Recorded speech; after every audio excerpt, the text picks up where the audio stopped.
Mercedes Villalba to move Amendment 11 and speak to all amendments in the group. Thank you. Good morning, Convener.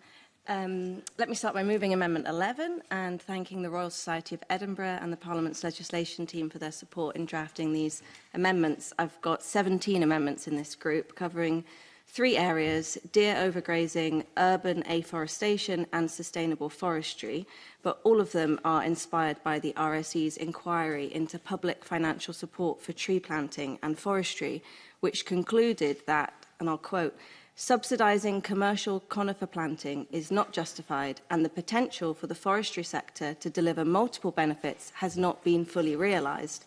So with this in mind, I've brought forward these amendments to probe areas which the RSE report found would benefit from Scottish Government intervention. So firstly, on the issue of deer grazing, my Amendment 11 seeks to address the environmental damage caused by the overgrazing of deer while protecting other wildlife habitats. The RSE report identified the concern of, I'll quote again, expensive fencing around planted areas resulting in red deer being displaced to adjoining areas where browsing and grazing pressures then increase, together with capercaillie and black grouse mortality caused by collisions with fences. Put simply, deer fencing is expensive, and while those who can afford it are able to erect it, this simply moves the problem of deer overgrazing to areas without fencing, without actually addressing the problem itself of unsustainable deer numbers, and at the same time poses a risk to wildlife which may become trapped or injured in the fencing. Now, if the Cabinet Secretary believes that there are unintended consequences with this amendment, I'm sure she'll explain these, but I would also ask that she outlines how the Scottish Government will address the heart of the issue moving forward, so how it will support those without deer fencing whose plots adjoin areas with fencing to control deer numbers on their land, because as I'm sure she will agree, deer overgrazing is a national concern that no landowner or tenant should be left to shoulder alone. Sure. Thank you for giving way. I just wonder if the member appreciates that deer fencing is not selective, and that it's actually equally important for the establishment of new native woodland, as well as protecting non-spruce species. So it's equally important to native woodland as to commercial conifer planting. Yes, happy to agree with the member on that point. As I said, this amendment is about the risk of displacing the problem rather than actually tackling it. It's not saying that all deer fencing is a problem in and of itself, but that alone, without other measures, it can exacerbate existing problems. So I'll move next on to the topic of urban afforestation. Amendment 13 seeks to introduce requirements for Scottish Forestry to partner with local authorities to plant urban trees in towns and cities, for example in streets, squares, parks and other local authority-owned land.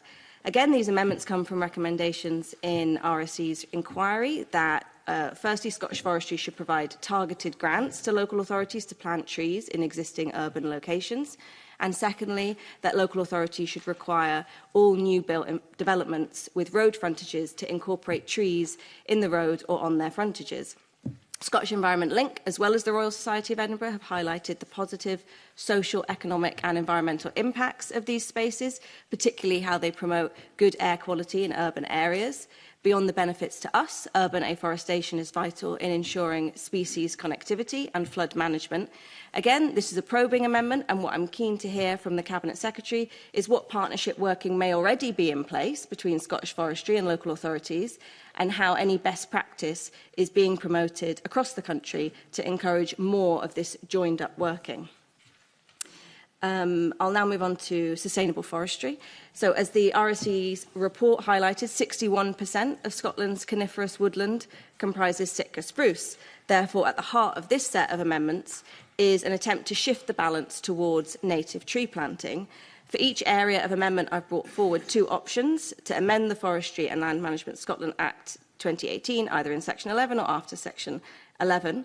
I'm not going to go through every amendment in detail, just in the interest of time, but I can take questions on specific amendments. But broadly, what they do is they seek to increase instances of mixed native broadleaf planting, incorporating shrub cover, improving biodiversity, creating mixed native woodlands,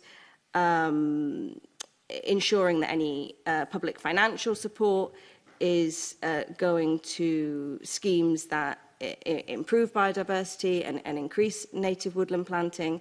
So they're to that effect.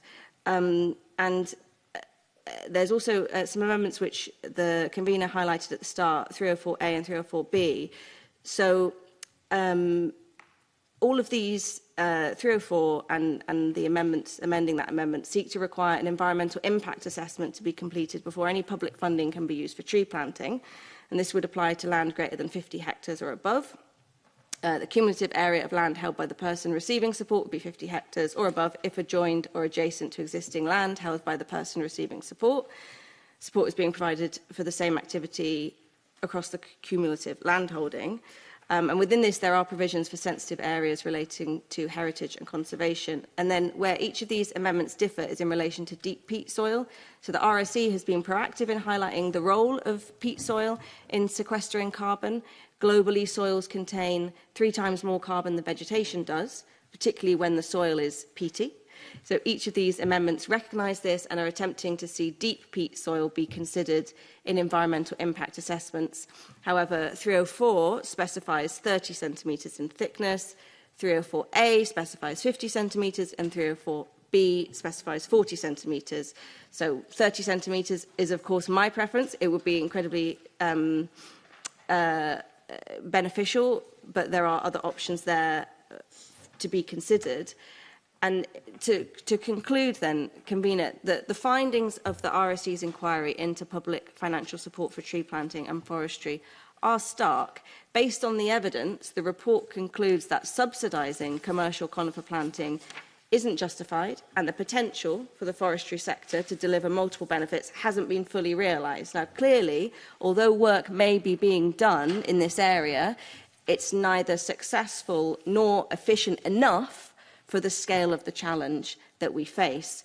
So I'll be very keen to hear from the Cabinet Secretary what the Government's response is to these amendments before I decide whether to move each of them. But based on these findings, at the very least, I feel that there is grounds for the Scottish Government to carry out its own inquiry into the issues that were highlighted in this report. Thank you. Thank you.